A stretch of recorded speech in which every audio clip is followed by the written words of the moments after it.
Texas Appraisal District Edition Uspap course. Student outline. Introduction. The 2.5-day, 18-hour Uniform Standard of Professional Appraisal Practices, or Uspap, course will cover the following. Page 6.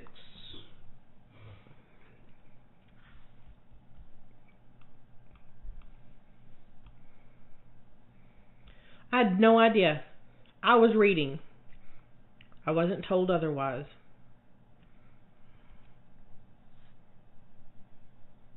Cool. Is it still recording? Yeah. Section 1. History of Uspap and its origins.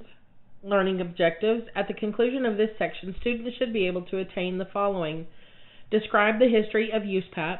Explain the structural layout of Uspap.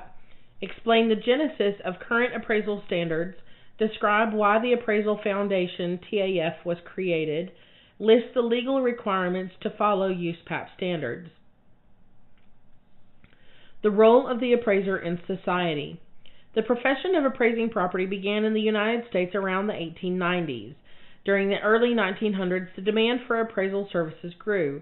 Appraisers were called upon to help determine the value for some of the following reasons: to determine the value of property that would be used as collateral for loans, assisting in dispute resolution over values associated with business development and business partnerships, or providing value determinations related to properties damaged or destroyed by fire or other calamity. Professional appraisal organizations began to form in the 1930s as a way to organize groups of appraisers. Financial hard times hit the U.S. during the late 1920s and on into the 1930s, which contributed to fluctuations of America's overall economy and value within real estate markets. The Great Depression in 1930, followed by a recession in 1936, World War II began in Europe in 1939. Episodes of turmoil and abuse of the appraisal process began to appear in the 1950s, 60s, and 70s, climaxing with the savings and loan crisis in the 1980s. By 1960s, the Professional Appraisal Organization provided the educational programs and worked to foster greater public recognition and trust in the appraisal industry. They also existed to promote the work of their members. The primary reason behind the establishment of Uspap. The savings and loan crisis of the 1980s and 90s. Congress passed 2 laws which deregulated some of the lending laws which would appear to help savings and loans and offer a wide array of financial products. They significantly expanded their lending authority and reduced regulatory oversight. With little oversight and expanded leading authority, loan officers were seeking appraisals for property at predetermined amounts that would fit the financing rather than appraisals that represented true market value standards. With the outside pressure coming from loan officers, appraisers performed appraisal work in a less than standardized manner with the potential promise of future work. Savings and loans eventually experienced difficulty and losses as a result of tough economic times. Appraisers of foreclosed properties that couldn't support the value as a result, the bank couldn't sell the properties to cover the loan they had made. The initial creation of appraisal standards. Leaders in professional appraisal organizations saw the need for a common set of professional practice standards and the need of enforcement over those standards. Their initial work focused on agreeing to, in part, of the following: a common set of guidelines all appraisers should initially adhere to, a common definition of market value for use in real estate appraisals prepared for and used by lenders, and a methodology that could be seen as a quality control measure when developing and eventually reporting appraisal-related services. 8 U.S.-based professional appraisal organizations and the Appraisal Institute of Canada formed an ad hoc committee to develop what was to become the Uniform Standards of Professional Appraisal Practices in January of 1989. Those professional appraisal organizations were the Appraisal Institute of Canada, the American Institute of Real Estate Appraisers, the American Society of Appraisers, the American Society of Farm Managers and Rural Appraisers, International Association of Selling Officers, Assessing Officers, supported the concerns of and represented mass appraisers during the creation of TAF. International Right-of-Way Association, National Association of Independent Fee Appraisers, and National Society of Real Estate Appraisers, and the Society of Real Estate Appraisers. This group recognized that establishing public recognition and acceptance of the resulting standards would require a new organization. The Appraisal Foundation, the TAF, the work of the foundation is accomplished by 4 independent boards: a board of trustees that oversees the day-to-day operations of the TAF. They appoint members to the ASB and AQB. They provide financial support and oversight to these 2 boards. The Appraiser Qualifications Board, the AQB, establishes real property appraiser qualification criteria for state licensing, certification, and recertification of appraisers, establish minimum education, experience, and examination requirements for appraisers to obtain state certification. The Appraisal Standards Board, the ASB, establishes the rules for developing an appraisal and reporting its results, responsible for writing, editing, revising, and interpreting Uspap.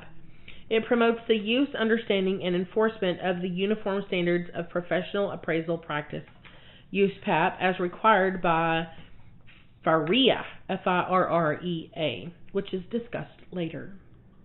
The Appraisal Practices Board, the APB, is an independent board utilized by TAF. It is charged with the responsibility of identifying and issuing opinions, recognized valuation methods and techniques which may apply to all disciplines within the appraisal profession. The APB offers voluntary guidance such as valuation advisories in topic areas in which appraisers and users of appraisal services feel are most needed. There's compliance with all guidance issued by the APB is entirely voluntary.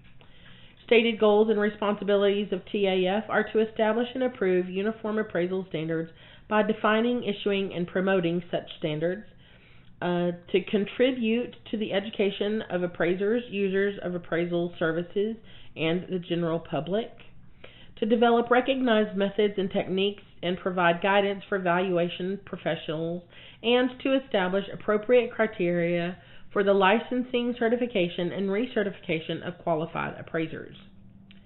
Legal requirements to follow Uspap. The Appraisal Foundation was created as a nonprofit organization. Their greatest challenge beyond the creation of a new set of appraisal standards was how to enforce the new standards among their membership. While the membership of these professional appraisal organizations was encouraged to follow Uspap, there was no legal requirement to do so. TAF had good reason to believe appraisers were not likely to follow Uspap on their own. Enacted in 1989 by Congress, the savings and loan crisis cost approximately $160 billion, and the U.S. Congress recognized the need to prevent another economic crisis. Among many other lending and appraisal regulations, federal lawmakers required the use of Uspap for real estate transactions that would potentially expose federal dollars to potential loss. FIRREA, F-I-R-R-E-A, see below, was the first law requiring Uspap. Not long after, state lawmakers began to reference Uspap as requirements for appraisers. Ad valorem appraisers were also added to the list of appraisers required to follow Uspap standards in mass appraisal. The Texas legislature made Uspap mandatory in 1987 in the property tax field by incorporating Section 23.01b into Texas property tax code. Tax Code Section 23.01b requires all appraisal districts in Texas to follow Uspap when performing appraisal assignments on behalf of the taxing units they serve. It states, the market value of a property shall be determined by the application of generally accepted appraisal methods and techniques. If the appraisal district determines the appraised value of a property using mass appraisal standards, the mass appraisal standards must comply with the Uniform Standards of Professional Appraisal Practice. The same or similar appraisal methods and techniques shall be used in appraising the same or similar kinds of property. However, each property shall be appraised based upon the individual characteristics that affect the property's market value. The Financial Institutions Reform, Recovery, and Enforcement Act of 1989, FIRREA. FIRREA is a U.S. federal law enacted in the wake of the savings and loan crisis of the 1980s. The primary purpose of the act is to protect federal financial and public policy interests in real estate-related transactions. It establishes requirements for appropriate standards for the performance of real estate appraisals in connection with federally related transactions. FIRREA established new regulations for real estate appraisals. FIRREA required the use, understanding, and enforcement of Uspap.